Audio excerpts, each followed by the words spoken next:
2019 के चुनाव में 5 करोड़ मुस्लिम की और 6 करोड़ दलितों की वोट सफा कर दी गई थी, काट दी गई थी। 11 करोड़ वोट काटी गई थी। नीचे से लेकर ऊपर तक न केवल इलेक्शन कमीशन बल्कि सरकार भी इस जनता के किसी व्यक्ति का बाल भी बांका नहीं कर सकती। हम किसी व्यक्ति का बाल भी बांका होने नहीं देंगे किसी भी कीमत पर। यह एहसास जनता को भी होना चाहिए और यह एहसास शासन प्रशासन में बैठे हुए लोग जो सरकार को और इलेक्शन कमीशन को भी होना चाहिए। यह गीदड़ भभकी हम लोगों को देने की जरूरत नहीं है।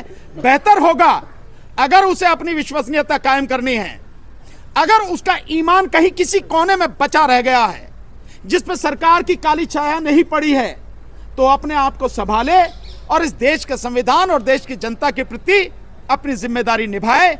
और इलेक्शन कमीशन इस देश में 2024 का लोकसभा चुनाव ईवीएम को हटा के केवल और केवल बैलेट पेपर से करवाए और पूरी तरह से स्वतंत्र, निष्पक्ष और पारदर्शी चुनाव करवाए। लोकल पुलिस को वहां से बाहर रखा जाए, पोलिंग स्टेशन से लोकल पुलिस को।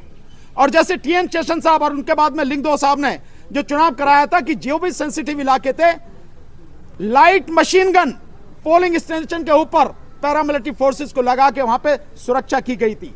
हर बूथ पर पैरामिलिट्री फोर्सेस का आदमी था, हर बूथ पर। और चुनाव केवल इतनी सी बात नहीं है, चुनाव केवल और केवल पूरे देश में एक ही दिन में कराया जाए, एक ही दिन में। ऐसा नहीं है कि इस चुनाव को आप जो प्रक्रिया पहले करी कि 7 फेज में, 8 फेज में, 2 महीने 8 दिन तक जो चुनाव चला 2019 का, ये नहीं। क्योंकि बेईमानी के ये सारे तरीके हैं कि बेईमानी कैसे की जा सकती है। एक ही दिन में चुनाव कराए।